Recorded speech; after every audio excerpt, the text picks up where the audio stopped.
Assalamualaikum warahmatullahi wabarakatuh. Alhamdulillahirabbil alamin. Alhamdulillahilladzi arsala rasulahu bil huda wa dinil haqq liyudhhirahu 'ala dini kullihi wa kafa billahi shahida. Asyhadu an la ilaha illallah wa asyhadu anna Muhammadan 'abduhu wa rasuluh. Allahumma salli ala sayyidina Muhammad wa ala ali sayyidina Muhammad. Rabbi shrah li sadri wa yassir li amri wa hlul 'uqdatam min lisani yafqahu qawli, amma ba'd.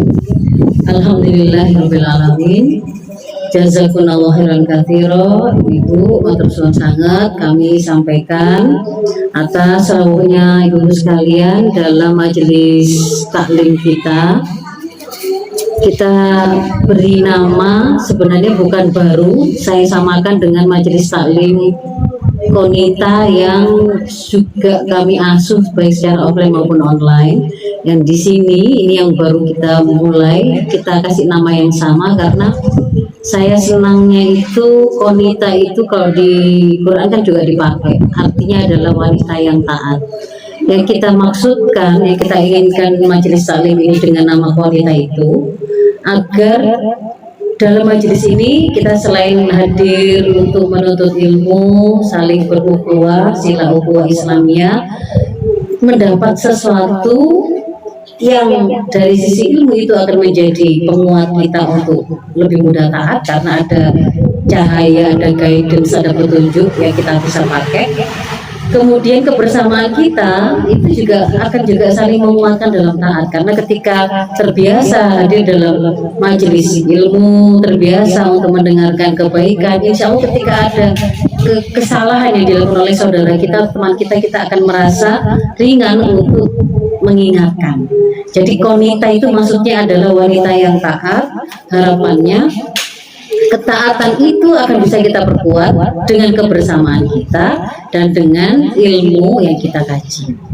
Ibu-ibu yang dirahmati Allah, alhamdulillah kita pada hari ini akan mengawali kajian kita dengan membahas satu tema yang itu sangat relate atau sangat dekat dengan keseharian kita.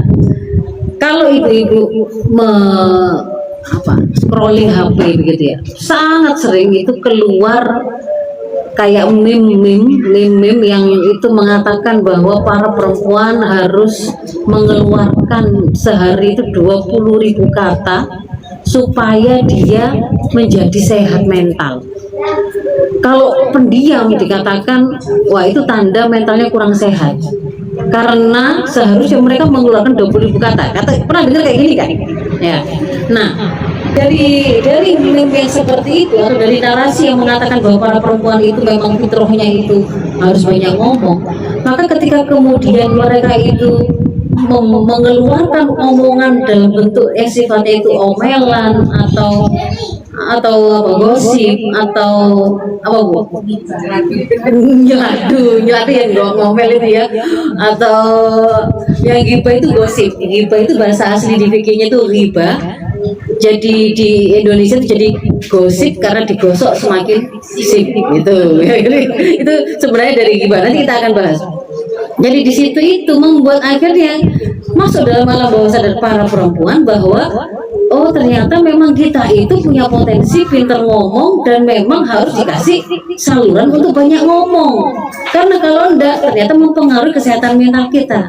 Nah, ketika kita mendengar narasi apapun ya Bu ya, narasi apapun yang kemudian itu seliweran di depan kita, hari ini tuh contohnya kan juga banyak, kayak kalimat-kalimat yang kayaknya itu sangat bagus tapi sebenarnya juga agak menyesatkan. Misalkan ketika kita melihat video-video para artis-artis yang mereka itu punya banyak pembantu, punya banyak asisten, pokoknya mereka nggak harus kora-kora, nggak harus bomba itu ya. Mereka nggak ngajarin anaknya karena anaknya kan dipegang sama guru-guru les dan seterusnya. Lalu di situ kemudian keluarlah komentar atau dikasih caption, beginilah kalau perempuan ada di tangan yang tepat atau di tangan suami yang perhatikan istrinya. Pernah dengar gitu? Nah, sehingga ketika kemudian kita ini yang kora-kora gitu sambil lihat video itu, oh, ternyata kalau dilakukan suami itu kayak gitu ya. Berarti kalau saya ini masih kora-kora sendiri nih dibabukan kan begitu kan ya. Jadi kemudian yang harus masih ngurusin rumah itu kemudian merasa sangat menderita gara-gara berseliweran memang narasi-narasi itu. Namanya suami yang meratukan itu ya harus yang istrinya itu disuruh duduk manis saja, nggak ngapa-ngapain. Ini narasi sebenarnya juga menyesatkan loh Ibu. Kalau mereka kayak begini kita bisa mengatakan bisa jadi berarti Nabi Muhammad, Imam Ali bin Abi Thalib itu kemudian mereka bukan orang-orang yang meratukan istri, karena itu pernah ada riwayat sampai datang kepada Rasulullah dalam keadaan tangannya itu kasar-kasar gitu, maksud hati mau meminta khotimah untuk dikasih pembantu karena rasa berat ya menggiling tepung, ya masak, ya dan seterusnya gitu. Nah kalau kemudian ada kejadian seperti ini loh, itu Fatimah putri Nabi, istri dari Ali bin Abi Thalib, berarti Ali bin Abi Thalib tidak meratukan istrinya dong? Salah. Jadi ketika kemudian kita mendengar ada banyak narasi, ada banyak pendapat-pendapat yang seliweran, setiap kali kemudian kita itu mau berpikir ini apa sebenarnya, bagaimana kita bersikap tentangnya, termasuk ketika kita mau membahas tentang apakah benar perempuan itu punya fitrah gosip dan ngomel karena dia itu punya tabiat harus mengeluarkan 20.000 kata per hari, maka prinsip pertamanya adalah setiap kali mau nanya ini apa yang benar seperti apa, prinsip pertamanya adalah kembalilah kepada tuntunan Islam. Nanti Ibu silakan buka di surat An-Nisa 65. Di dalam surat An-Nisa 65 di sana Allah berfirman, A'udzubillahi minasyaitonirrajim. Fala wa rabbika. Ini ayat sangat tegas dan sangat keras tanda kutip ya, karena diawali dengan sumpah dan huruf yang menunjukkan makna sungguh demi Tuhanmu. An-Nisa 65. Fala wa rabbika. Yang bersumpah siapa? Allah. Modal yang sumpah Allah menggunakan namanya, maka kalimat setelah sumpah itu pasti sesuatu yang sangat besar. La yu'minuna, ternyata di belakang itu la yu'minuna, mereka semua dikatakan tidak beriman hatta yuhaqqimuka fima syajara bainahum, hingga mereka menjadikan engkau Muhammad menjadi hakim atas segala persoalan yang mereka perselisihkan. Jadi kalau misalnya kita itu berselisih, sebenarnya benar nggak sih perempuan itu memang yang gosip ataukah itu salah? Kalau kita mukmin, kalau kita ngaku beriman, kata Allah, maka konsekuensi pengakuan itu mereka menjadikan Rasul Muhammad sebagai hakim. Rasul Muhammad sebagai hakim itu artinya menjadikan risalah yang dibawa oleh Rasulullah Muhammad sebagai hakim, sebagai pemutus, sebagai jawaban, sebagai solusi. Fima syajara bainahum, terhadap segala persoalan yang mereka itu hadapi. Itu konsekuensi pertama kalau aku mukmin. Tadi kan Allah menafikan semua nggak beriman hatta sampai. Nah, berarti persyaratan konsekuensi yang pertama adalah harus mengembalikan kepada tuntunan Islam bagaimana jawaban Islam atas hal ini. Lalu yang kedua, supaya dikatakan beriman tadi, summa ada kemudian la yajidu fi anfusihim harajam mimma qadaita wa yusallimu taslima. Kemudian kalau mereka itu sudah dapat jawabannya, oh kalau nanya gimana mau pakai pakaian seperti apa, dijawablah itu di An-Nisa 59, di An-Nur 30, 31, harus memakai baju yang seperti ini, menutup aurat, berjilbab, berkhimar, tidak boleh membentuk, tidak boleh transparan, tidak boleh menyerupai kaum non muslim. Nah, ketika ada jawabannya, sudah didapatkan jawabannya, mereka tidak merasa keberatan sedikit pun. Wa yusallimu taslima, dan mereka menerima dengan sepenuh hati. Jadi ternyata konsekuensi iman, kita itu ngaku bahwa saya diciptakan Allah yang menciptakan alam semesta, dunia semesta ini, itu ada konsekuensinya. Jangankan ngaku sebesar itu ya Ibu ya. Kita ngaku saya ini wali murid dari anak saya yang siswa SMA 20, pasti ada konsekuensinya. Bayar SPP-nya, anaknya harus berangkat setiap hari sekolah dengan disiplin, kalau ada PR dikerjakan, kalau ada tugas begini, ada yang harus dipenuhi, itu baru ngaku jadi wali murid seorang anak yang jadi siswa. Lah kita ini ngaku saya hamba Allah, diciptakan oleh Allah yang menciptakan semua alam semesta ini. Allah yang menciptakan, yang memiliki saya, yang memiliki gunung, yang memiliki oksigen, yang memiliki apapun ini. Itu pasti ada konsekuensinya, dan konsekuensinya ternyata adalah ada dua tadi supaya dikatakan iman. Satu, merujuk kepada tuntunan Islam atas persoalan apapun. Kita gegeran masalah parenting, mau pakai parenting cara yang gimana, parenting ala kolonial atau ala milenial, mau yang apakah selalu yang bagus itu soft spoken ataukah kan boleh kadang-kadang ngegas. Ketika kemudian kita berselisih apapun, bertanyalah kepada Islam, karena itu konsekuensi dari keimanan. Dan yang kedua, kalau sudah ketemu jawabannya, sami'na wa ata'na. Itu saya mengawalinya dari situ. Sehingga kalau kemudian sekarang kita itu mendapati tentang apakah benar perempuan itu harus mengeluarkan 20.000 kata per harinya, kalau kemudian kita coba cermati ibu-ibu, ternyata apa yang rame, yang seliweran seperti itu sama sekali itu tidak ada dasarnya. Tetapi karena dia itu justru diulang-ulang dan seliweran terus, sesuatu itu meskipun sebuah apa namanya, sebuah kebohongan, tapi kalau kemudian diulang-ulang itu tanpa kita sadari, masuk dalam alam bawah sadar kita kira itu menjadi kebenaran. Saya dan Ustadz Ali kebetulan punya kemampuan untuk memahami tentang hipnosis. Hipnosis itu sebenarnya bukan apa gendam yang pakai menggunakan kekuatan apa supranatural atau magic, enggak sebenarnya, tapi itu kemampuan komunikasi, cara berkomunikasi yang mempengaruhi, itu sebenarnya itu hipnosis itu. Nah, di antara teknik yang bisa membuat satu sugesti itu masuk tanpa disadari, jadi kayak menghipnosis, itu adalah repetisi. Repetisi itu pengulangan. Jadi kalau misalnya ibu itu ngamuk di rumah, ngamuk itu omelannya itu sama. Misalkan apa? Yang biasa ngomel, saya nggak biasa ngomel. Misalkan ya, saya ambil contoh ada yang kasus anak satu saat dia baru pulang dari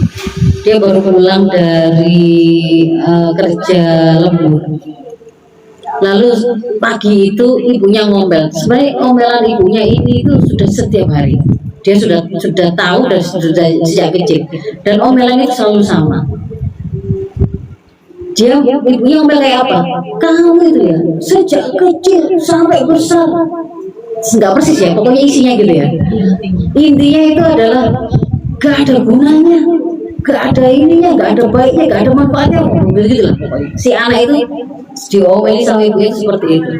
Biasanya dia itu ya mendengar itu ya biasa, tapi hari itu karena mungkin capek plus hari itu dia yang memburu ibu.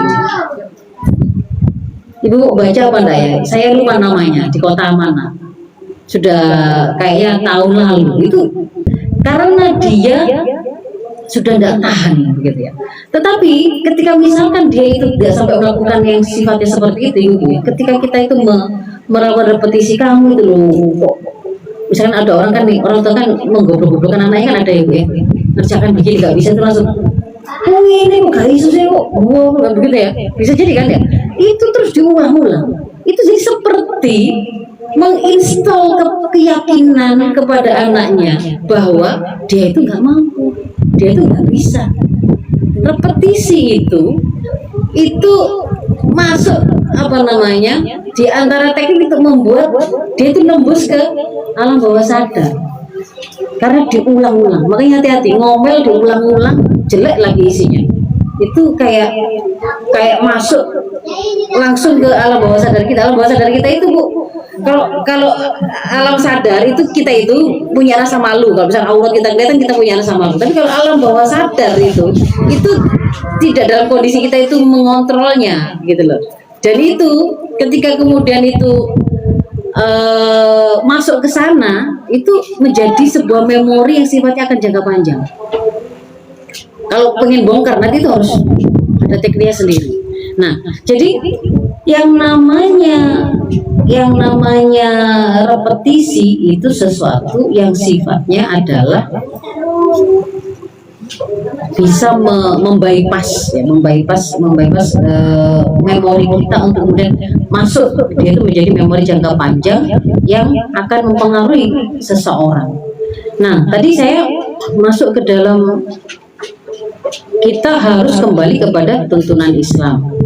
Di dalam tuntunan Islam sebenarnya sangat jelas Rasul melalui sabdanya mengatakan, mangkana yu'minu billahi wal yaumil akhir, barang siapa di antara kalian itu beriman kepada Allah dan hari akhir, fal yaqul khairan au liyasmut, hendaklah dia itu ngomong khair yang baik, atau kalau tidak bisa liyasmut, hendaklah diam.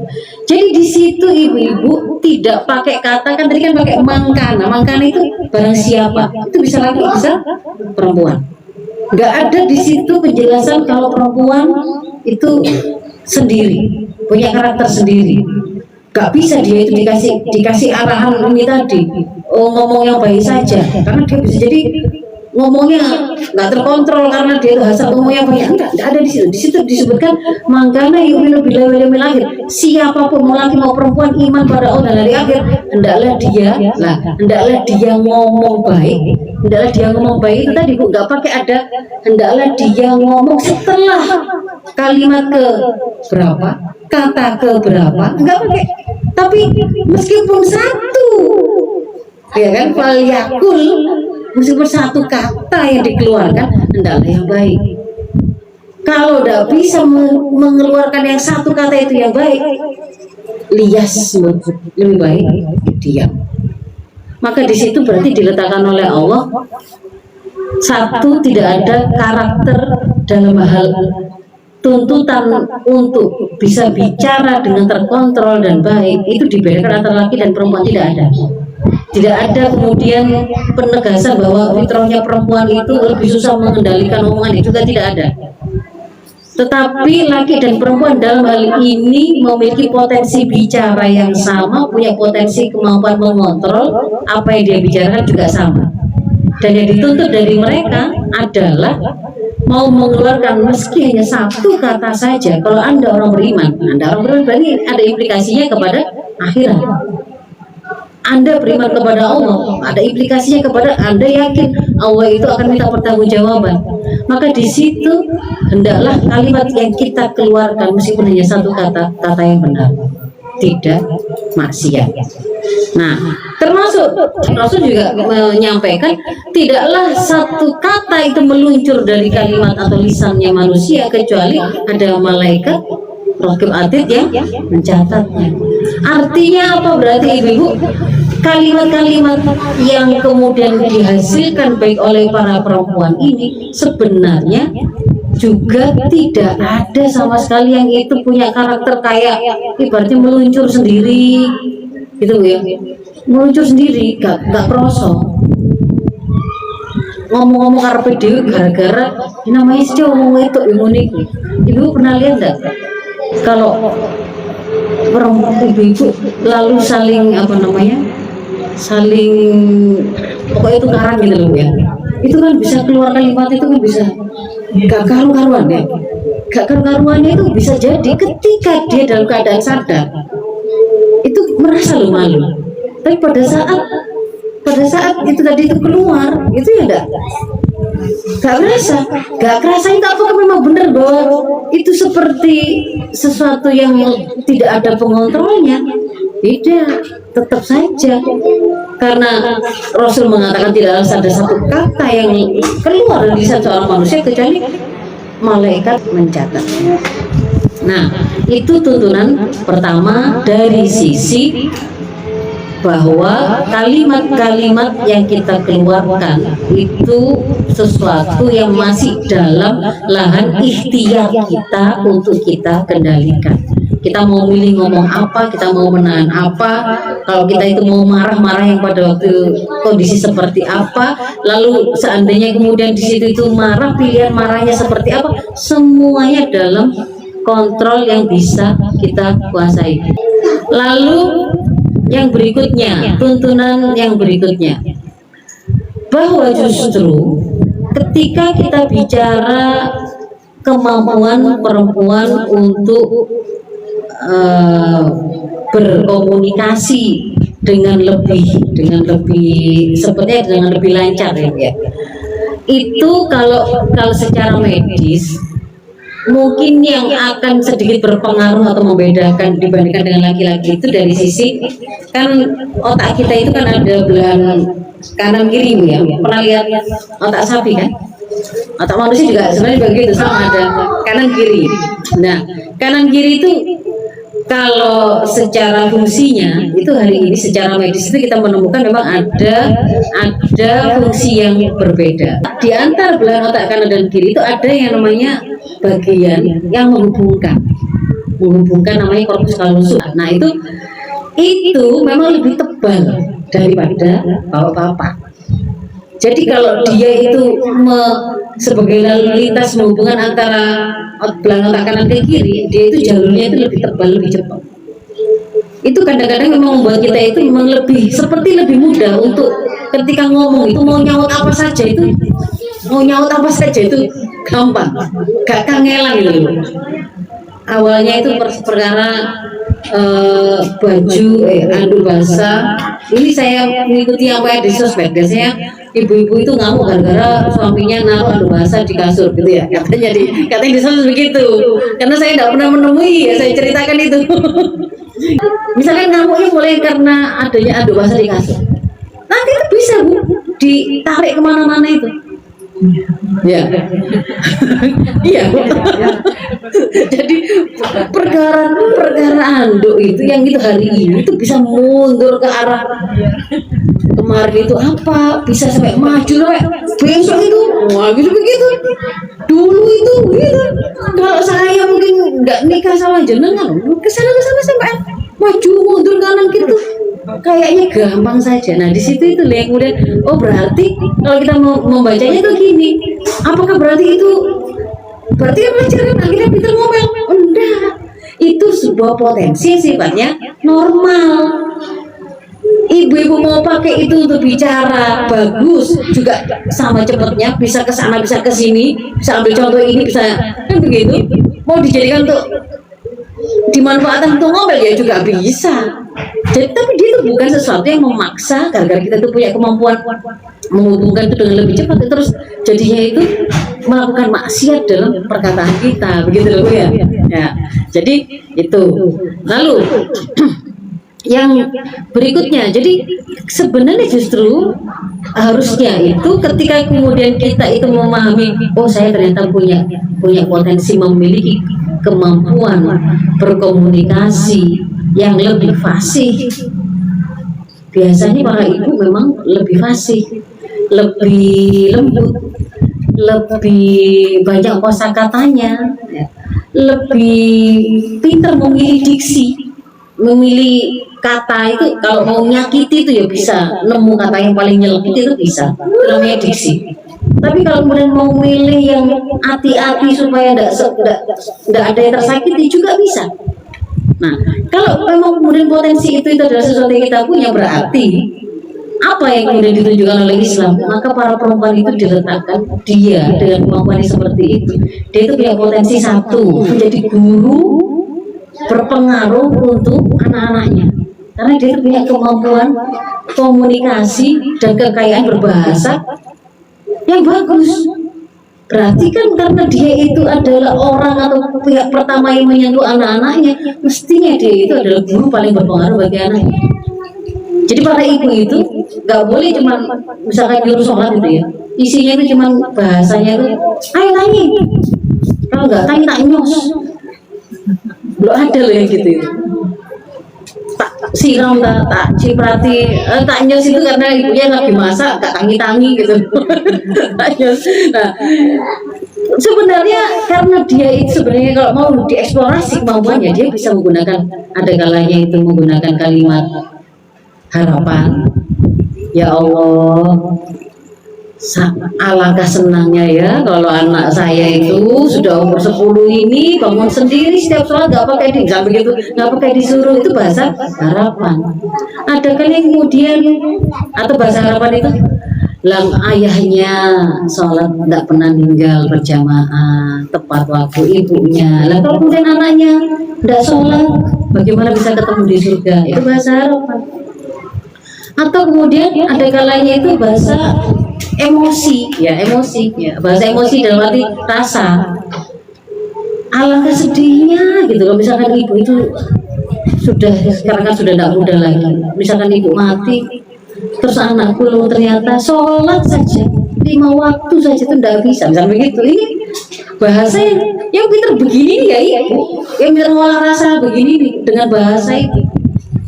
Termasuk ada kalanya karena kekayaan bahasanya, ada kalanya dia tidak perlu pegel, nggak ada emosi, tapi juga nggak nyuruh kalimat doa. Ya Allah, tapi doa tapi di depan anaknya. Ya Allah, mudahkan anak hamba yang bernama ini untuk dia ini bisa begini. Itu diantara kecerdasan berbahasa para ibu.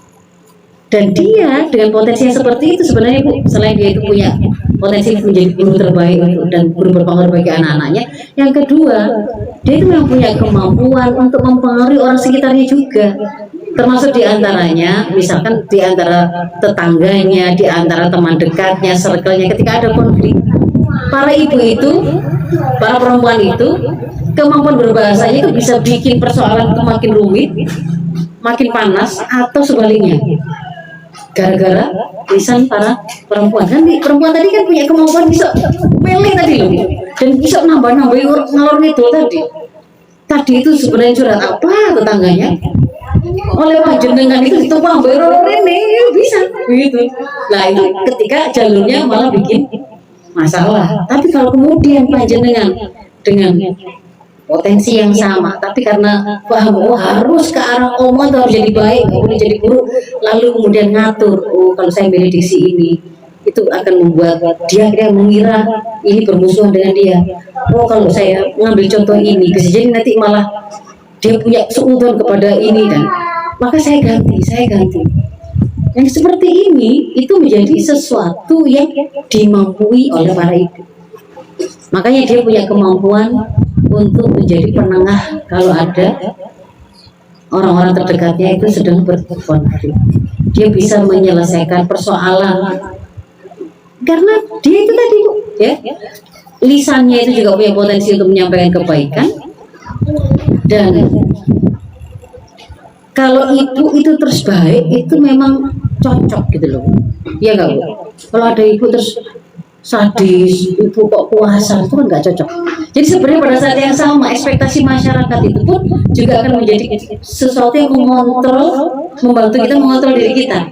Para ibu itu mau ngamuk dengan ngawur itu kayaknya nggak pantas. Kalau orang mungkin orang lanang embongan mungkin kadang-kadang orang masih pantas. Jadi itu juga sebenarnya mengontrol loh. Ketika orang itu punya persepsi para perempuan itu harus dijaga kebaikannya karena dia itu rahim peradaban, karena dia itu guru dari generasi muda yang mempengaruhi anak-anaknya, itu sebenarnya semakin membantu kita untuk semakin lebih mudah jadi baik, kan begitu ya.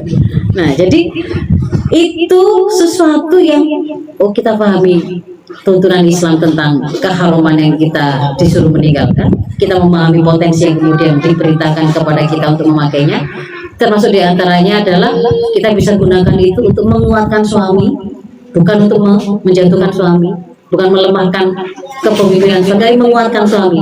Saya ambil contoh begini,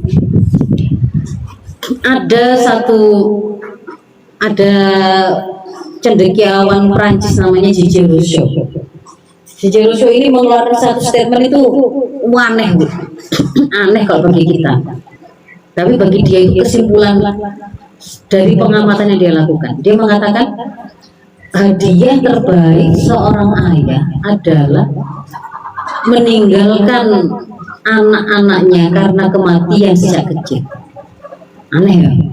Jadi dia mengatakan terbaik itu kalau bapaknya itu meninggal mati sehingga anaknya yatim sejak kecil. Itu dikatakan sebagai hadiah terbaik. Kenapa begitu? Dia waktu itu mengamati orang-orang yang sukses di sekitarnya. Itu ternyata anak-anak yatim. Lalu anak yatim sejak kecil, ketika kemudian dilihat anak-anak yatim ini kenapa kok bersukses? Oh ternyata para ibunya, ibu yang akhirnya jadi single parent itu mengambil porsi karena dia ingin membesarkan anaknya untuk tumbuh menjadi orang-orang yang hebat. Dia menggambarkan profil ayahnya yang yatim itu dengan kebaikan-kebaikan untuk menyemangati untuk membuat anaknya itu tumbuh kebaikannya gitu, tapi jadi hebat. Jadi ayahmu itu orang yang soleh, orang yang begini, kalau ibaratnya bahasa kita itu begitu, jadi hebat-hebatkan. Nah, ternyata gitu kan, kalau kemudian kita cermati hari ini, justru kebiasaannya para ibu-ibu menghebatkan atau mau menghabis-habiskan suaminya, menghebatkan atau malah merendah-rendahkan dan menjelek-jelekkan suaminya. Saya pernah lihat sekali lagi di sosmed, waktu itu Facebook kalau tidak salah, ada bapak-bapak itu kayak packing gitu loh, kerjaan packing gitu. Dia itu kayak sedang membungkus sesuatu. Ada anaknya umur 3 tahunan atau 4 tahunan gitu, ngomel-ngomel di depan bapaknya yang sedang packing gitu. Bapak marah, kok dulu senengannya ngebon gitu loh, kalimat-kalimat itu. Jadi si anak kecil itu kalau ibu dengar itu kira-kira kalimatnya siapa? Masa kalimat anak itu ngerti ngebon, ngerti adu duit, tak mungkin. Kalimat ibunya, istri. Jadi di situ itu, kita itu loh, itu tadi si Jojo Rusu tadi itu sampai menyimpulkan kayak begitu. Kenapa? Karena seandainya pun sebenarnya bapaknya ini itu gak baik, bapaknya itu misalnya penjahat lah, tapi karena dia itu mati sejak kecil, lalu ibunya itu menghebatkan profilnya, kan gak bisa dikonfirmasi, ya kan? Ibu bapaknya itu saja nih kalau memang hebat atau tidak kan gak bisa dikonfirmasi. Jadi anak itu kan kemudian tumbuh dengan kepercayaan profil positif, profil hebat dari ayahnya. Itu bisa membuat dia memiliki satu kepercayaan diri untuk tumbuh menjadi orang yang akhirnya lebih hebat karena tangan ibunya, karena lisan ibunya menghebatkan suaminya yang sudah tidak ada. Lah masa sekarang ibu-ibu suaminya masih ada? Suaminya masih ada. Masa mau dihebatkan nunggu next gaul baru? Kemudian kita ceritakan ayahmu itu orang yang soleh, nggak pernah zina, nggak pernah. Masa nunggu mati dulu? Nah gitu-gitu Bu ya. Kalau begitu berarti kalau wong seandainya itu sudah meninggal pun itu ternyata masih bisa kita perbaiki dengan kemampuan komunikasi kita, menjembatani itu sampai merubahnya menjadi sebuah kemampuan positif bagi anak. Apalagi ini ada, kalau ada ya langsung ngomong lah. Kalau misalnya kemudian itu mau kita butuh kerjasama untuk saling menguatkan anaknya, ya ngomong lah, dan jangan malah hancur-hancurkan, dirusak kepemimpinannya. Karena kalau kepemimpinannya itu dirusak, mereka itu bapak-bapak itu mau memberikan nasihatnya ke anaknya misalnya gitu ya Bu ya, mau nuturi, mau ngingetin, mau meluruskan kesalahan anaknya, ya keluh. Kenapa? Ya karena sudah dirusak profilnya oleh ibunya. Jadi itu diantara potensi yang kita punya itu adalah menguatkan para suami, memperbaiki konflik orang-orang terdekat dengan kita, menjadi ibu berpengaruh bagi anak-anak kita. Yang berikutnya hingga sampai pada level membangun peradaban. Kalau kita kaitannya dengan kita adalah orang yang memiliki ilmu, kita orang yang memiliki sesuatu kebaikan untuk di-share, disampaikan, terlibat dalam dakwah, terlibat dalam amar ma'ruf nahi munkar, menyampaikan beliauan nih walau ayat, satu ayat yang kita dengar kita sampaikan, itu ibu-ibu bisa membawa pengaruh kebaikan pada masyarakat. Nanti kita akan masuk ke dalam mana ada nggak sih ngomel atau ghibah yang boleh. Nanti di situ ibu langsung sampaikan ke, oh ini kalau waktu kumpul-kumpul ternyata ini contoh ghibah loh, ini nggak boleh terusin. Berarti ibu sudah mulai berpengaruh itu dengan masyarakat. Akhirnya kan kultur gosip lama-lama bisa terkikis. Padahal itu berasal dari kita hanya ngaji terkait dengan tuntunan Islam masalah lisan. Ternyata itu cukup bisa signifikan berpengaruh pada mempengaruhi situasi pergaulan kita.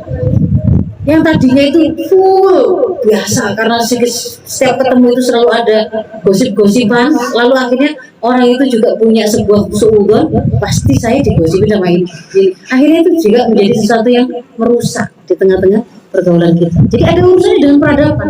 Kalau kemudian kita itu menyampaikan yang untuk dakwah, menguatkan para ibu, mendidik para anak-anak yang menjadi generasi, apakah itu siswa kita, mahasiswa kita, anak-anak tetangga kita, dan seterusnya, itu berpengaruh. Ya. Jadi itu diantara potensi bicara kita yang kita balik dari yang tadinya itu bisa juga kita gunakan kalau tanpa kontrol ngarah kepada akhirnya mudah ngomel dan mudah gosip. Kita dengan memiliki kesadaran penuh bahwa setiap kalimat yang keluar dari kita itu akan ada bertanggung jawabannya, selalu akan diminta oleh Allah bertanggung jawaban yang akan dicatat, tidak boleh kemudian itu menjadi keburukan, maka selalu kemudian kita rem dan kita pastikan, maka di situ akan bisa kita rubah ke arah energinya itu menjadi ibu terbaik untuk anak kita, menjadi istri yang menguatkan suami kita, menjadi teman atau circle yang mempengaruhi dan bisa menyelesaikan konflik di antara teman-teman sepergaulan kita, bahkan juga untuk berbagi kebaikan di tengah-tengah masyarakat kita. Itu dari sisi potensinya. Nah, kalau dari sisi bentuk-bentuk kesalahan lisan yang harus kita waspadai, apa saja Bu? Kalau bentuk-bentuk kesalahan selain tadi itu mungkin sering tadi kita sebut adalah ngomel itu ada orang yang kemudian mengatakan begini, itu bukan ngomel, itu memberi nasihat. Nah, itu bisa bedakan nggak antara ngomel sama ngasih nasihat? Bisa. Apa bedanya? Nasihat itu kan ngomel yang baik itu. Isinya baik, berarti nggak mungkin isinya umpatan merendahkan atau kemudian menghina, nggak mungkin gitu ya Bu ya. Nah, itu satu. Apalagi beda memberi nasihat dengan ngomel. Coba ada upaya untuk jadi baik. Siapa dari kita menginginkan dengan omongan kita itu untuk menjadi baik? Iya tadi ya, seperti yang disampaikan Bu Ali Masuk tadi juga sama. Jadi kita berarti niatnya adalah pasti bukan dalam rangka untuk menghujat, untuk misalkan untuk meluapkan emosi saja gitu ya, memenuhi apa, memuaskan apa kalau orang-orang menyebutnya itu memuaskan nafsu memuaskan nafsu ngomel gitu itu, tapi ada maksudnya dan maksudnya itu benar. Jadi kalau ibu cuman responnya sifatnya itu seketika lalu gitu, misalnya begitu keluar semua hanya untuk mengeluarkan apa rasa jengkel, memuaskan jengkel yang dikeluarkan, berarti bukan ngasih nasihat, tapi niatnya pasti niat yang baik, lalu kalimatnya pasti disusun ada isinya yang baik, tidak boleh di situ berisi keburukan-keburukan. Yang lain lagi apa Bu? Antara ngomel sama ngasih nasihat itu harusnya kalau dari sisi nada bagaimana nadanya? Nadanya itu mestinya bukan nada yang tinggi dan yang nggak kelihatan kalau nggak dikontrol gitu loh. Kelihatan kalau dia sendiri bahkan ngontrol dirinya sih nggak bisa. Keren gitu sampai mukanya sampai, nah itu jelas bukan ngasih nasihat. Meskipun ini aku itu kasih nasihat gitu kan, tapi mukanya, bahasa geser tubuhnya itu kelihatan dia itu tidak bisa mengendalikannya. Itu bukan ngasih nasihat. Kemungkinannya ya itu sedang ngamuk, itu sedang ngamuk dan ngomel begitu. Nah, terus yang lain lagi itu ngasih nasihat itu dia itu sesuai dengan kebutuhan. Apa yang mau disampaikan jelas. Dan sebisa mungkin memang singkat. Tapi kalau ngomel itu bahasa ngomel itu ya kayaknya nggak bisa. Kalau bisa nggak bisa berhenti. Kalau bisa diulang-ulang. Akhirnya apa? Mandek gitu, kayak ini kalau meredah. Lagi bu ya. Lah itu ya kan sudah. Jadi ibu kan bisa sadari. Kalau kemudian terus wis mari lho Mbak Ibu. Tapi kok saya ngomongin lagi wah ini ngomel ini. Sudah nggak lagi ngasih nasihatnya. Atau kemudian mulai keluar kata-kata yang buruk, nah ini berarti bukan ngasih nasihatnya. Ini sudah sekedar memuaskan hawa nafsu saja ini. Ada dari sisi kalau ngasih nasihat itu unsur menjaga kehormatannya itu masih ada dipasang. Tapi kalau ngomel itu memang bawaannya pengen saya benar, saya posisinya tinggi, saya posisinya mulia, yang tak omeli itu posisinya saya rendah. Jadi kalau sudah ada unsur begitu, berarti ibu meskipun pada anak nggak bisa kemudian kita itu mengatakan ini itu beliau ngasih nasihat. Nasihat itu tidak akan keluar kalimat yang kamu itu memang begini begitu yang itu merendahkan. Kalau nasihat itu tidak begitu.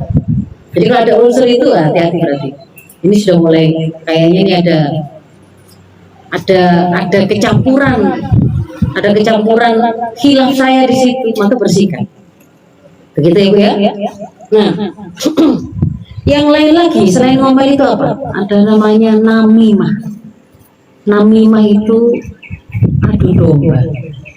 Adu domba itu Bu, ibu dengar dari sini satu kalimat dari si A, ibu bawa ke B, disampaikan apa adanya, tapi bisa jadi ditambahi. Meskipun apa adanya pun, tapi ada vibe yang arah yang dia inginkan. Itu namanya namimah. Termasuk diantaranya kalau hari ini Bu itu nggak sekedar masalah, nggak sekedar memindahkan omongan. Kalau hari ini itu karena sudah ada dunia digital, SS screenshot itu, chat itu juga bisa jadi wasilah namimah. Hati-hati. Pada dasarnya sebenarnya percakapan chat kita itu sifatnya private, bukan untuk ketika kita ngomong sama saya ngomong sama Bu Listin, khusus dengan Bu Listin itu arti sebenarnya dengan Bu Listin, tidak untuk kemudian beliau sampaikan ke semua orang atau bocorkan.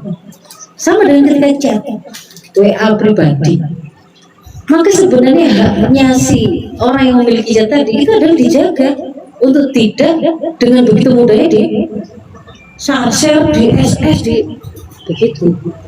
Itu kalau kata Umar bin Khattab itu cukup disebut atau dikatakan kamu itu orang pembohong kalau setiap yang kamu dengar itu kamu sampaikan ulang. Setiap kamu dengar kamu sampaikan ulang, itu kalau kata Umar bin Khattab itu cukup, itu ciri kamu itu orang yang pembohong gitu. Nah kalau sampai segala hal, tapi apa adanya begitu ya dikatakan, apa adanya. Ya apa adanya, tapi BKB gak mau filter ini jadi baik atau buruk, semuanya mau share. Sebenarnya ini juga bukan konsumsi publik, ini konsumsi pribadi, kamu share juga ke orang lain. Itu sebenarnya Anda sudah melakukan sebuah kemaksiatan karena mengungkap aib. Chat pribadi itu bisa jadi aib loh, aurat seseorang. Jadi tidak bermudah-mudah kita itu untuk SS itu harus ini hati-hati betul, dipastikan tidak ada yang sifatnya itu kemudian mengungkap sesuatu yang tidak diinginkan oleh si pemilik chat. Kalau sampai dia dari itu, ya itu berarti menjadi masalah bagi kita. Itu namimah. Kalau yang lain lagi apa? Keserempetnya lidah kita, lisan kita, bahaya lisan kita yang harus kita waspadai. Ngomel sudah ciri-cirinya tadi kan ya, ngomel dibandingkan dengan nasihat itu seperti apa sudah Ibu. Namimah, apalagi ghibah, gosip ya. Ghibah itu satu saat itu Rasul pernah duduk begini di depan para sahabat beliau, lalu beliau bertanya kepada para sahabat, apakah kalian tahu ghibah? Ghibah, rin ya, bukan ha. Kalau ha hadiah, pemberian. Kalau ghibah pakai ri. Lalu para sahabat menjawab ketika ditanya, apakah kalian tahu ghibah? Lalu para sahabat menjawab, Allah dan Rasulnya yang lebih tahu. Maka kemudian Rasul menjelaskan, menambahkan, memberikan penjelasan lebih lanjut. Ghibah itu adalah dzikruka akhaka bima yakrahu. Kamu menyebut saudaramu dengan sesuatu yang dia benci. Kalau ulama ada yang nambahi fi ditambahi ketika dia tidak ada di situ atau di belakangnya. Kamu menyebut sesuatu tentang saudaramu dengan sesuatu yang dia itu tidak suka. Kalau dia dengar, dia tidak suka. Nah, ketika diterangkan begini, lalu para sahabat itu nanya, loh, gimana kalau memang yang saya sampaikan itu, yang saya sebutkan itu Rasul, itu memang ada pada dia? Gimana? Nah, kata Rasul, kalau itu ada pada dia, itulah ghibah. Kalau itu tidak ada pada dia, berarti kamu telah melakukan kebohongan. Dua-duanya haram. Jadi kalau ghibah itu kita nyebut sesuatu, misalkan contohnya gimana sih nyebut sesuatu itu? Nah gini, kita menghadiri kayak gini, ngaji gini, bisik-bisik sama sebelahnya, sukuan opo, misalkan ya ibu-ibu kan gitu ya, bahas ini rumah saya gak mau, nah begitulah ya, minumannya atau sukuannya atau ini nggak enak rasanya, nah itu seandainya kan rumah dengar, senang apa tidak senang? Nggak senang. Misalkan memang kepedesan, misalkan memang itu keasinan masakannya, itulah ghibah, gitu loh. Memang bener, itulah ghibah. Kalau ngomongnya itu di belakang dia, nah, kalau jenengan ngomong ke misalkan ini saya tuan rumahnya, lalu Ustazah tadi itu agak kurang mateng ininya nasinya, nah itu ngomong ke saya, bukan ghibah. Tapi kalau jenengan ngomong ke orang di belakang saya gitu kan ya, sesuatu yang kalau saya dengar saya tidak suka, itulah ghibah meskipun itu benar, itu namanya ghibah. Kalau nggak benar ya lebih nemen lagi, itu berarti kalian melakukan kebohongan. Dua-duanya ini haram. Begitu. Nah, contoh lain gimana? Contoh lain, ibu, ayo kasih. Kalau ghibahnya pujian gimana? Enak. Berarti bukan bima yakrohu. Bima yakrohu tadi itu ya, zikruka akhaka bima yakrohu. Kamu sebut saudaramu dengan sesuatu yang dia tidak suka. Kira-kira kalau dipuji senang nggak? Misalkan ya, misalkan kemarin itu Mas Andi itu enak, begitu. Kalau dengar begitu, kira-kira senang apa tidak senang? Senang. Berarti nggak masuk kalau senang. Tapi kalau nggak suka, misalkan, apalagi Bu, ayo Bu, biasanya apa? Ada seseorang misalnya melakukan menurut saya itu kan kurang baik, gitu. Tapi dia kan kurang dekat dengan saya. Terus saya memberitahu ke temannya yang lebih dekat dengan dia, karena dia melakukan bersama-sama. Misalnya pada saat mengajar, yang teman yang B ya, yang A ini ada jam mengajar, dia meninggalkan, keluar bersama teman B yang tidak punya jam mengajar, dan ini kan teman dekat. Nah, saya merasa bahwa saya belum bisa masuk ke yang bersangkutan. Jadi saya masuk ke yang B ini, saya menanya pesan ke yang B, Bu, jenengan kan teman dekatnya si A, coba jenengan nanti menyiapkan kalau jam mengajar jangan ditinggalkan, jadi mengambil yang sama-sama di jam kosong tidak mengajar, supaya apakah itu saya juga termasuk juga ya. Saya akhirnya disampaikan ke yang B, akhirnya dia marah ke saya gitu. Akhirnya dia malah mengatakan, tapi saya di WA teman saya itu ini katanya pusing saya itu nggak ngomong apa-apa, akhirnya kan membuat nah itu tadi berarti maksudnya namimah itu ya, adu domba, karena ada kalimat yang sebenarnya kita klaim itu dari si A, kita bawa ke B, ternyata berbeda maksud. Ya, yang teman artinya dibawa ke saya. Gitu. Saya langsung menemui yang bersangkutan, maksudnya itu, tapi dia akhirnya ternyata terungkap kemarahannya. Kenapa? Itu tidak mengingatkan saya langsung. Ya, kok kepada teman gitu. Nah, seperti itu. Nah, jadi itu nanti masuk ke dalam bahasan apakah ada ghibah yang dibolehkan. Ternyata ada. Sekarang kita masih paham dulu ghibah ini yang mana dulu. Nanti kita masuk ke situ Bu. Ayo coba. Ghibah ini contoh yang lainnya apa? Pokoknya isinya adalah menyebut sesuatu tentang saudaranya yang tidak di depannya dengan cara yang dia tidak sukai. Mau itu berkaitan dengan persoalan ibadah, akhlak, mau persoalan sifatnya itu fisik, ya, tampilan dandanan gitu. Nek gaya untung senengane, wow, bisa begitu. Warnanya begini, itu sama juga termasuk. Bahkan ketika kemudian kita nyebut anggota keluarganya misalkan, itu bapak itu gak sholat loh, misalnya begitu, masuk. Anaknya itu kemarin itu ternyata sering pulang malam loh, atau apa, nah begitu dia termasuk. Artinya nggak harus berkaitan dengan dirinya langsung gitu ya. Kalau ngibahin anaknya, kita bicara sama suami tapi ngomongin anakku lo mau ini. Oh, anaknya sendiri ngobrol sama ayahnya tentang anakmu itu begini dalam rangka untuk menyelesaikan persoalan. Nah itu nanti masuk dalam ghibahnya dibolehkan. Ya, itu bukan masuk menggibahin anaknya. Dalam rangka menyelesaikan masalah yang sedang dihadapi oleh kita sebagai orang tua dalam mengarahkan anak mungkin ya maksudnya ya. Ya nanti bisa nanti. Ya, jadi ibu-ibu kalau sudah jelas apa yang dimaksud dengan ghibah, maka ghibah itu kalau di dalam Al-Hujurat itu Bu ditunjukkan bahwa itu hukumnya itu haram yang penggambaran haramnya itu tuh pakai perumpamaan sangat menjijikkan karena disamakan orang yang ghibah itu seperti makan bangkai saudaranya dan dia kayak menikmati. Jadi supaya kita itu apa namanya ketika mau mencegah diri kita itu jatuh dari ghibah itu saat mau ngobrolin tentang keburukan orang itu supaya terrem. Bayangkan penggambaran yang dipakai oleh Quran tadi itu kayak kalian tuh arisan gitu ya, yang dihidangkan itu adalah mayat saudaranya, lalu kita ada yang ambil hatinya, ada yang ambil ginjalnya, mentah-mentah gitu.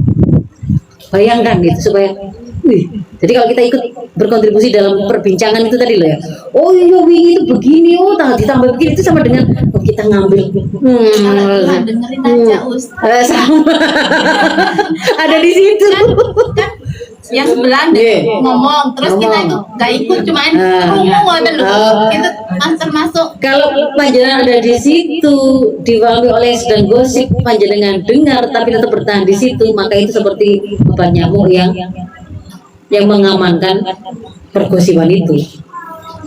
Obat nyamuk itu artinya gini loh, tambah kali ibaratnya orang gosip jika diganggu nyamuk malah ini obat nyamuk kan gitu kan ya. Artinya kalau kita itu ada di situ dipahami oleh orang yang gosip itu, kita itu paham, kita dengar, kita tetap ada di situ menikmati, tetap ikut mendengarkan, ikut menikmati perbincangan itu. Kalau diperintahkan oleh Islam itu kalau mendengar perbincangan yang buruk seperti itu suruh meninggalkan. Itu yang paling lemah. Kalau yang nggak lemah, ganti topik, terus masuk menjurus ke ghibah. Nah, itu ingetin. Mengalihkan tidak topik. Ya. Oh ya. Tapi langsung dipindah. Oh itu ya, maksudnya itu ya kita buat itu bagus. Iya. Iya. Karena kan belum tentu. Kalau ibu memang ibu niatan itu untuk menghentikan ghibah dan pindah perbincangan, ya terkategori sebagai kebaikan. Tapi bisa jadi dia nggak ngerti. Tapi terus sadar. Oh bisa sadar, berarti kalau dia itu akhirnya. Kalau dengan cara seperti itu tadi ternyata yang bersangkutan tadi itu sadar, bagus, berarti itu sudah menjadi sebuah peringatan dengan cara yang ibu ukur itu lebih halus tapi sudah buat mengerti. Tapi kalau mereka yang nggak ngerti gitu misalkan sudah kita alihkan perbincangan itu ke arah bagus ya ininya ya, dekorasinya begini-begini, balik lagi ke situ. Loh berarti belum sadar. Berarti harus dilakukan sesuatu yang lebih. Kadang-kadang itu sama penuntut ilmu nggak masuk saja. Nggih. Nggih. Nah, jadi itu ghibah. Ghibah itu haram, dan gambaran keharamannya itu digambarkan atau diibaratkan oleh Quran itu seperti kita itu makan bangkai saudara kita sendiri. Bangkai loh ya, bukan ya. Jadi bangkai saudara ya, kita kayak kanibal begitu Ibu. Maka itu merupakan sebuah korinah atau sebuah indikasi itu hukumnya haram. Itu memang haram, harus ditinggalkan. Haram itu artinya sudah nggak usah pakai babu-babu, tapi kalau haram ya sudah ditinggalkan. Itu namanya terikat pada syariat yang haram. Nah, mana saja, apa saja ghibah yang itu dibolehkan, ada atau tidak? Ibu silakan nanti itu buka kalau punya kitabnya ya, Riyadhus Shalihin. Kitab Riyadhus Shalihin Imam An-Nawawi dan juga Al-Adhkar. Sama di situ ada disebutkan ada 6 pengecualian nyebut satu keburukan tentang saudaranya. Kalau dia dengar memang bisa jadi dia itu tidak suka, tapi itu hukumnya halal, gitu. Kalau 6 keadaan ini. Yang pertama itu adalah dalam rangka mengadukan kezaliman. Jadi kalau memang misalkan pernah ada istrinya Abu Sufyan menceritakan ke Rasul, Abu Sufyan itu suami yang pelit, begini-begini. Nah itu sebenarnya itu menceritakan keburukan, itu ghibah, tetapi dibawa oleh beliau kepada Rasul karena untuk mengadukan kezaliman dan mau mendapatkan solusi. Ya, atau misalkan bawahan melaporkan atasan yang korupsi, itu ghibah tapi halal. Kan sebenarnya itu keburukan. Orangnya tentu mangkel kalau sampai kita ungkap itu. Tapi itu sebenarnya sebuah kezaliman. Kalau kemudian dibiarkan merugikan masyarakat. Dia kemudian menyampaikan. Kemarin itu ada markup, anggaran ini di markup. Itu ghibah yang boleh karena mengadukan kezaliman. Warga ngelapor, tetangga saya mencuri ini, misalnya begitu, boleh kalau memang ada kezaliman yang hendak dihentikan. Lalu yang kedua, ini meminta bantuan untuk menghilangkan satu kemungkaran. Misalkan ada seorang ibu yang anaknya itu kena narkoba atau kecanduan nonton porno. Ya. Lalu dia membawanya ke ada mungkin ustazah atau ustadz atau mungkin tenaga ahli tertentu, lalu dia sampaikan itu ghibah, tapi itu sesuatu yang ghibah yang dibolehkan. Menyebutkan kan, akhirnya kan membuka aib memang. Anaknya itu ternyata pemakai narkoba tuh. Oh anaknya ternyata kan dia tuh pengen anaknya itu disadarkan dari pacarannya yang kebablasan. Tapi dia tidak bisa ngasih nasihat itu. Dia bawa ke orang, loh ternyata anaknya sebenarnya pezina. Dan dibuka tuh. Tapi itu sesuatu yang dibolehkan. Ya, yang kedua, tolong ingatkan saudara saya itu, dia loh nggak sholat ya, sampai sekarang sudah seumur segini, jangan begitu. Boleh. Tapi asalkan itu dibawa ke orang yang punya kemampuan untuk menghilangkan kemungkaran tadi. Kalau jenengan podo-podo nggak ngerti ini, itu jenenge ghibah sih, haram. Bas, itu tadi loh. Anakku loh, kecanduan porno. Oh, lalu ngomong kita kan cuma nama-nama itu namanya gosip. Ghibah yang hukumnya haram karena tidak mengantarkan kepada kebaikan untuk menghilangkan kemungkaran tadi. Jadi dibawanya itu kalau kepada orang yang mau bisa punya kemampuan baru boleh. Kalau tidak ya berarti tidak boleh. Gitu. Lalu yang ketiga itu minta fatwa, minta petunjuk, ya, minta petunjuk. Yang kisah Hindun tadi, istrinya Abu Sufyan tadi, itu juga dalam rangka sebenarnya minta fatwa. selain bisa kita lihat juga dari sisi mengadukan kedoliman suami pada istri yang kemudian karena kepala negara itu juga punya hak untuk kemudian meluruskan kalau ada suami-suami yang melanggar hak istri itu. Nah, itu kan bisa yang pertama, ya kan?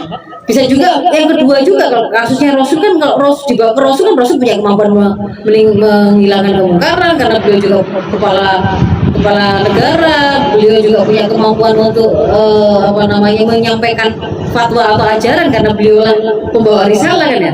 Yang ketiga ini untuk yang dalam rangka mencari fatwa atau mendapatkan penjelasan tentang tuntunan agama.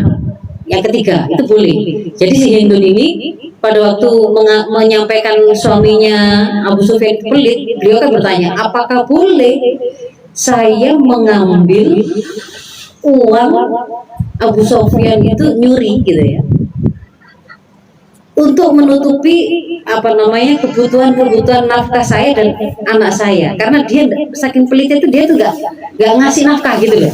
Nah ternyata oleh Rasul kan waktu itu kemudian dikasih jawaban, ambillah yang mencukupi untuk keperluanmu sama anakmu, cukup itu toh. Kalau bukunya di luar itu bukunya berarti haram. Nah ini tadi kan kalimat Rasul menjawab hukumnya begini-begini itu boleh gitu loh. Kalau ibu-ibu kalau hari ini kan nggak ada Rasul, kita membawanya mungkin seseorang bertanya, datang ke Ustaz Hadi Hidayat bertanya apa hukumnya kalau suami LDR lama, nggak pernah ada kabar, nggak ada kirim kabar, nggak kirim nafkah dan seterusnya seperti ini, lalu bertanya. Nah itu berarti dia sudah menjelaskan keburukan suaminya kan, tapi dibawa kepada seseorang yang bisa menjawab bagaimana tuntunan Islam. Nah itu dibolehkan. Yang ketiga, yang ketiga ibu ya. Lalu yang keempat, nah termasuk juga kalau misalnya kita itu mungkin pernah ada yang kesini, Bu Ali itu ada bapak-bapak itu ternyata punya kebiasaan minum minuman keras misalnya begitu. Zaman dulu pernah ada yang datang ke sini. Mungkin nanti pada waktu pengajian bisa minta tolong Bu Ali terangkan gimana supaya ibu-ibu itu bisa menguatkan para suami-suaminya supaya tidak seperti itu boleh. Tapi orang yang diajak bicara ini itu wajib menjaga kehormatan dari orang yang disebut tadi. Kan dia dalam rangka untuk ini untuk menguatkan para ibu-ibu yang suaminya mabuk-mabukan gimana kan gitu kan ya.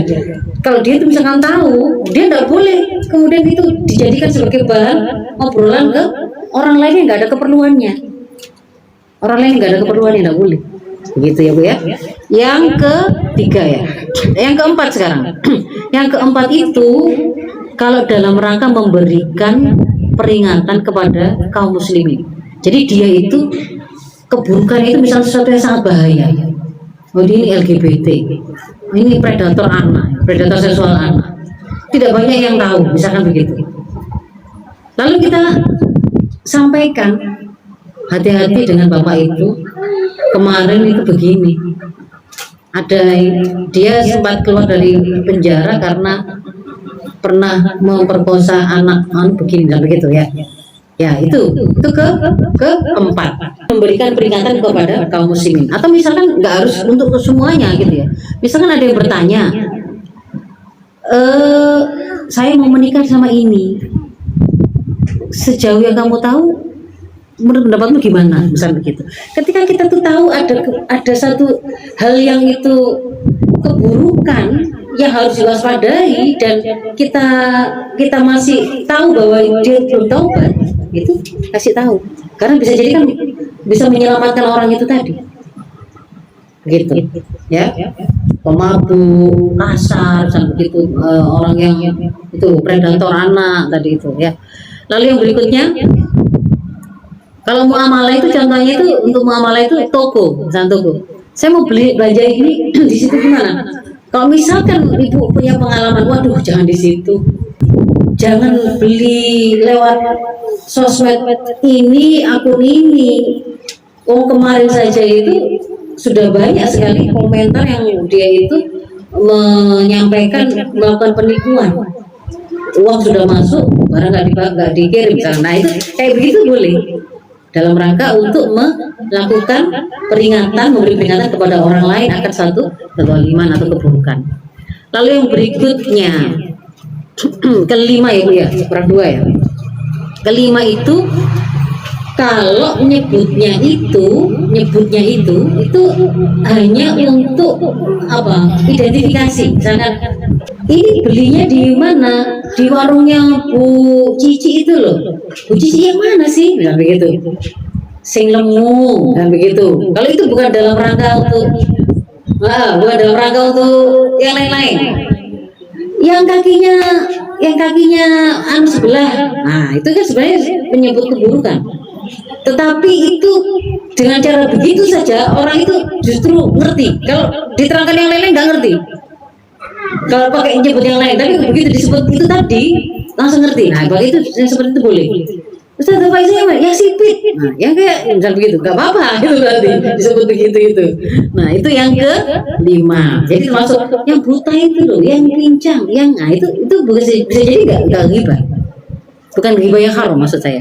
Itu termasuk sesuatu yang ghibah tapi boleh. Yang terakhir, ini kalau kita menyebut orang yang berbuat maksiat tapi terang-terangan, namanya al-mujahir. Bukan muhajir ya. Kalau hajir itu kan orang yang berhijrah. Kalau jahir, orang yang menjaharkan kemaksiatannya. Allah sudah tutupi dia itu malam itu berzina sama siapa saja. Allah tutupi, nggak buka aibnya. Tapi dia sendiri yang menceritakan. Misalkan begitu, itu kan berarti dia mujahir, orang yang terang-terangan. Aku itu kalau itu bisa begini disebutkan itu maksiat-maksiatnya dia. Maka pada orang yang seperti ini, dia sendiri mengungkapkan keburukannya sendiri tanpa rasa malu, kita menyebutkannya juga tidak. Itu termasuk ghibah yang boleh. Karena bahkan dia itu terang-terangan, bahkan kadang-kadang itu kayak dijadikan sebagai sesuatu untuk nantang atau mengancam gitu. Misalnya dia itu orang yang nekat, mudah melakukan kekerasan dengan senjata kan begitu, melukai orang. Dia nyeritakan kemarin Pak itu tak goning ini, dalam rangka bicara itu kepada orang yang tidak ada masalah sama dia. Itu berarti dalam rangka apa dia? Dalam rangka mengintimidasi orang-orang yang lain kan gitu kan ya. Dia nyeritakan kemaksiatan dia di tempat lain, tapi terang-terangan di sini. Sebenarnya berarti dia dalam rangka mengintimidasi orang-orang yang ada di sini supaya takut. Kalau dia tadi kan mengatakan wih tagono celur begitu ya, dibawa ke sini. Nah berarti mujahir. Orang yang kayak begini, kalau kita mau sebutkan hati-hati, Pak itu sidik-sidik bawa celur nggak apa-apa. Karena itu sesuatu yang terkategori mujahir. Berarti maksudnya menginformasikan 2 tindakan seperti itu kan? 2 tindakan. Yang satu yang suka mengintimidasi, yang mujahir tadi. Kita boleh. Bukan mujahir itu nomor 6. Ghibah yang diperbolehkan adalah kalau yang kita sebut itu adalah orang yang mujahir, orang yang melakukan kejahatan tapi terang-terangan. Nah, yang terang-terangan itu diantaranya tadi saya contohkan. Sebenarnya dia itu melakukan maksiat itu sudah Allah tutupi. Sebenarnya kan orang lain tidak tahu Bu, dia itu pernah nyulut siapa, pernah nggak tahu orang lain itu. Bisa di sini kita tidak tahu, tapi dia mengungkapkan. Kenapa kok dia ungkapkan? Justru mengungkapkan itu dengan kebanggaan. Dalam rangka apa? Berarti sebenarnya dia sedang mengintimidasi orang-orang yang ada di sini karena sedang supaya mereka ketakutan. Nah, ketika kemudian seperti itu, ya kita nyebutnya nggak perlu ditutup-tutupi juga nggak apa-apa. Wong dia sudah mengungkapnya. Maksudnya menyebut simpulan tadi. Iya, simpulan itu tadi. Gitu. Atau orang yang malamnya itu zina, ditutupi Allah nggak ada yang tahu. Besoknya malah pengumuman. Padahal jangankan yang zina, suami istri bertemu ya, berkumpul itu, ketika kemudian dia menceritakan ke orang lain itu kan hukumnya haram. Karena digambarkan itu seperti setan ketemu di jalan lalu zina ditonton semua orang. Jadi nggak perlu cerita-cerita bapak ibu begini. Kalau ibu mau menceritakan itu untuk mencari solusi, berarti datang ke dokter, ahli kesuburan atau ahli kejantanan. Nah itu menceritakan tadi itu aib, memang itu ghibah tapi termasuk yang diperbolehkan. Tapi kalau kemudian ibu cuma ngobrol saja sama sesama ibu, berapa menit, misal begitu ya. Misalkan ini loh, ada yang begitu tuh. Itu kan menceritakan tentang hubungan intim. Itu digambarkan itu seperti setan tengah jalan itu berzina ditonton banyak orang. Artinya hukumnya haram, nggak boleh. Begitu. Nah ini orang-orang mujahid itu, dia itu masih itu sudah ditutupi oleh Allah, nggak ada yang tahu. Dia ungkap sendiri. Maka pada kondisi seperti itu, orang lain menyebutkan dia, hati-hati dengan orang itu. Dia itu begini. Kelihatan kalau mendekati seseorang, oh dia itu memang biasa zina, berkecamatan mama ibu, begitu, misalnya begitu. Nah, berarti itu sesuatu yang diperbolehkan, gitu ya. Saya kira itu ibu-ibu tentang beberapa bahaya lisan, potensi dari lisan kita yang bisa kita pakai, dan terakhir itu ghibah antara yang haram dengan yang diperbolehkan. Kami persilakan kalau ada yang mau diperjelas atau ada yang ditanyakan, kami persilakan. Ibu-ibu. Sambuan ibu-ibu, Polisin. Mau tanya bagaimana cara ngomelin suami yang baik yang nggak berdosa? Jika suami melakukan kesalahan itu berkali-kali, terus diomongin balik nih. Bagaimana cara ngomelin suami yang baik? Ya? Kata-kata ngomelin tapi dengan yang baik loh. Padahal tadi sudah bahas ya. Kalau ngomelin itu berarti di situ ada unsur, ada pengulangan, ada unsur untuk memuaskan. Menasihati. Kalau menasihati beda. Nah, kalau menasihati maka bagus sekali pertanyaannya. Kita dan suami kita itu kalau dalam pandangan Islam, relasi antara suami istri itu adalah sahabat terbaik, suhbah namanya, bukan atasan bawahan, bukan pegawai dengan pemilik perusahaan, bukan majikan dengan yang digaji ya, tapi sahabat terbaik. Namanya sahabat terbaik itu ada kalanya akur, ada kalanya beda pendapat, nggak harus selalu sama. Tetapi dia pasti saling menyayangi, sahabat terbaiknya, sahabat terbaiknya. Bahkan aurat-auratnya itu yang paling tahu, yang menyimpan itu juga suami istri, saling menyimpan satu sama lain. Pakaian yang menutupi auratnya masing-masing, kan kalau perempuan Quran itu. Jadi di antara sahabat itu sangat wajar kalau satu saat itu namanya dia itu dua manusia yang berbeda. Ada kalanya kemudian kita itu tidak selalu hubungan kita itu baik-baik saja. Ada kalanya mungkin ada konflik, ada kalanya konfliknya kecil, ada kalanya konfliknya besar, wajar, manusiawi. Tapi ketika kemudian kita kita mendapati di sahabat kita itu ada kesalahan, maka tuntunan Islam kan man ra'a minkum munkaran falyughayyirhu biyadihi. Fa illam yastati fa bilisani, fa illam yastati fa biqalbi. Wadzalika adzabul iman. Barang siapa di antara kalian melihat satu kemungkaran, adalah dirubah dengan tangannya pertama itu.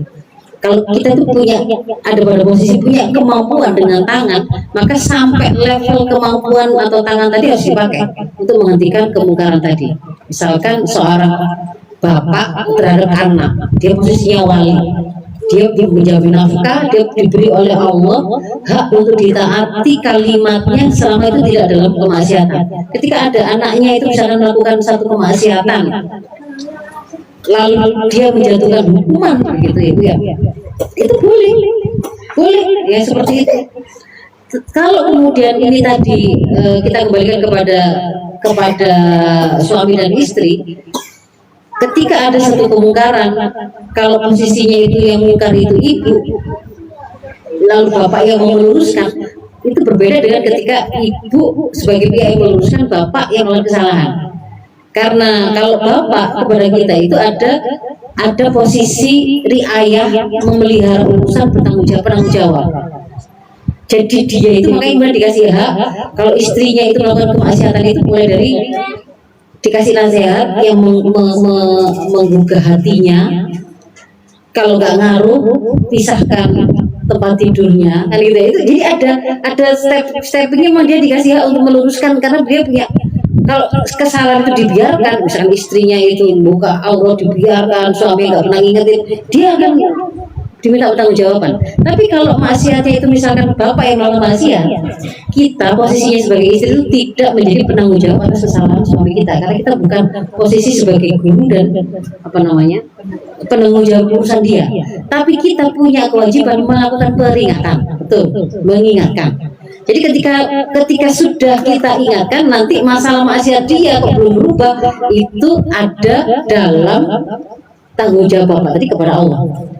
Maka yang sebenarnya fokus kita ketika kita mengingatkan adalah sekedar untuk kita itu melaksanakan apa yang memang menjadi kewajiban kita karena rasa sayang kita dan karena ada kewajiban untuk mengingatkan. Itu ya, bukan untuk merubah sampai hasilnya itu berubah.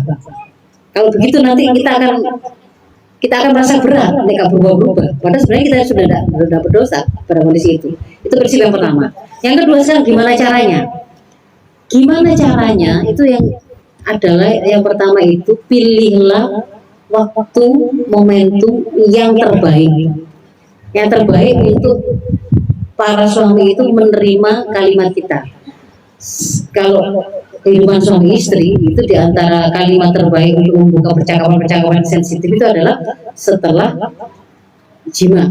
Itu adalah masa paling rileks, paling tanpa defensif para suami istri itu untuk kemudian bisa membuka percakapan yang sensitif. Suasana juga dalam keadaan masih segar karena endorfin baru dihasilkan di situ. Nah, jadi itu dari sisi momentum. Dari sisi cara berkata atau kalimatnya, pilihlah diksi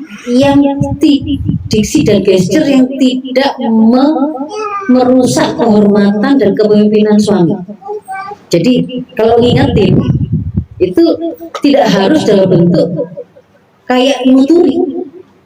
Kalau memang itu mencederai rasa egonya beliau misalnya begitu ya, kok aku kok kayak di semua ditunjukkan salah-salah, bener-bener disalahin di semua kemudian begitu ya, itu kayak jadi bener tapi gak terima nih kok niku gitu loh ya. Nah, bisa jadi kalimat kita itu seperti bertanya, seperti minta pendapat, seperti kayak sebenarnya kita mengarahkan perbincangan, tapi itu dalam rangka untuk beliaunya itu ketemu dengan apa kita maksudkan. Misalkan ya, Pak, kemarin itu ada kasus begini, kalau menurut Papa itu bagaimana, misalnya begitu. Nah di situ kan beliaunya kan akan mendudukkan atau masalah yang disampaikan itu. Sebenarnya saya juga mengalami itu atau melakukan sampai begitu ya. Ada tetangga kita itu curhat, dia itu khawatir sama suaminya yang rokoknya itu gebus. Kalau menurut Papa gimana itu caranya sih? Misalkan begitu lah, di beliaunya tuh sangat merokok begitu ya. Nah misalnya begitu. Atau kalau kemudian kita itu punya kemampuan untuk menyampaikan dengan penuh ketenangan dan diksinya itu memang bagus, silakan ngomong secara terbuka. Jadi pokoknya dipastikan jangan jadi emosi lalu kemudian akhirnya terkuasai oleh emosi, omongan terus lepas kontrol tambah jadi gak tersampaikan gitu loh. Jadi kalau kita ukur, kalau kita punya kemampuan untuk ngomong itu dengan saya kontrol diri saya bagus, saya cukup tenang, meskipun ini persoalan sensitif, saya kalau ngomong ya tetap tertata, monggo. Suami saya juga begitu, berarti bisa ngomong dengan enak. Tapi kalau kira-kira itu tidak memungkinkan ya seperti itu, memungkinkan itu kalau saya menyampaikan itu lewat tulisan misalkan. Kalau lewat tulisan itu tertata rapi, kalimat saya itu jadi bagus, karena kalau nggak bagus saya hapus, bisa saya perbaiki. Tulis nggak apa-apa. WA gitu ya. Kadang itu didengar terus besoknya diulang lagi. Oh ya, kalau masalah pengulangan, manusia itu tempatnya salah dan lupa. Jadi kita itu bisa jadi melakukan kesalahan yang sama itu berulang-ulang. Satu sisi itu manusiawi, sisi yang lain memang di antara yang dituntut dalam kehidupan dua bersahabat yang saling bersahabat dekat ini memang kesabaran. Harus saling sabar. Sabar itu kan maknanya bertahan untuk tidak sampai meninggalkan kewajiban. Bersabar itu bertahan untuk tidak melakukan maksiat. Kalau terkait dengan qadha, takdir Allah, meyakini itu karena Allah saja, itu yang terbaik, bukan karena yang lain-lain. Jadi kalau suaminya itu tadi itu misalkan memelihara kayak gini, memelihara burung, memelihara hewan gini, sebenarnya sih tidak kurang cocok gitu. Itu ya kalau dilihat dari sisi positifnya. Lah kalau hewan saja dia pelihara dengan baik, apalagi kemudian anak istrinya gitu ya. Tapi kan ada kalanya saya membaca itu juga persoalan burung itu sampai konflik gitu loh. suami-suami ngerambuti burungnya, dirambuti temen tapi istrinya enggak. Ya. Nah, misalkan seperti itu, lalu jadilah konflik. Ketika memungkinkan bagi kita itu untuk mendudukkan, oh ternyata itu tidak terkategori maksiat, cuman saya tidak suka saja, maka berarti yang dituntut di situ memang ditambah sabarnya, karena kan nggak terkategori maksiat gitu loh. Beda kalau maksiat, kalau mau maksiat kita itu diperintahkan, bahkan bisa jadi bahkan meninggalkan kapal itu kalau seandainya suami kita melakukan kemaksiatan. Tapi kalau salahnya cuma 5 loh, waktu ngambil baju gak ngerti ngambil baju supaya gak kocar-kacir itu, angkat atasnya ambil bajunya gitu, itu masih gak bisa. Atau naruh anduk yang tadi itu, kalau kayak begitu itu kan gak terkategori maksiat, tetapi belum melakukan pergaulan yang paling ma'ruf itu saja. Saya mengganggu kesehatan, Gus. Oh, kesehatan kayak rokok tadi. Enggak, sering pulang malam. Sering pulang malam. Enggak malam lagi, hampir pagi gitu. Kan mengganggu kesehatan nanti. Ya ada sih tetangga yang sering pulang pagi terus kena angin duduk gitu loh. Oh, Takutnya kan mengganggu. ya panjenengan bisa menggunakan bahasa sayang ketika menyampaikan peringatan jangan pulang malam, jangan sering pulang pagi, tapi itu karena kekhawatiran yang menonjol, karena sayang, karena kepedulian, ya insya Allah tertangkap begitu. Jadi intinya itu kalau memang itu kemaksiatan memang harus kita luruskan. Tetapi kalau itu suami kita, karena kita itu bukan penanggung jawabnya, nggak harus sampai berubah sehingga harus ketemu tentang ngingetin, itu nggak harus. Karena maksiat itu tadi tetap akan bertanggung jawab di sisi Allah. Beda kalau misalnya sebaliknya. Makanya kalau sebaliknya itu kan suami ada diberi kewenangan itu untuk meluruskan atau mengajarkan tadi, karena akan ditanya. Nah, ketika kemudian yang kita persoalkan itu ternyata bukan persoalan maksiat, tapi memang kebiasaan yang berbeda, berarti sabarnya, tenggang rasanya mungkin bisa ditambah begitu. Jadi kan jadinya sholatnya kan subuhnya kan kesiangan gitu loh. Oh, kalau begitu ya harus disampaikan. Bangunnya kan akhirnya mana kesiangan. Iya, kalau itu disampaikan bu, masa gara-gara mancing sampai subuh hilang. Nggih, ngaten nggih, insyaallah. Ibu sambut. Nggih, sambut nggih. Alhamdulillah, ibu sekalian, apa yang sudah kita kaji hari ini insya Allah sudah selesai. Marilah kita bersama-sama akhiri majelis kita dengan doa majelis. Sebelumnya istighfar 3 kali. Astagfirullahaladzim, astagfirullahaladzim, astagfirullahaladzim.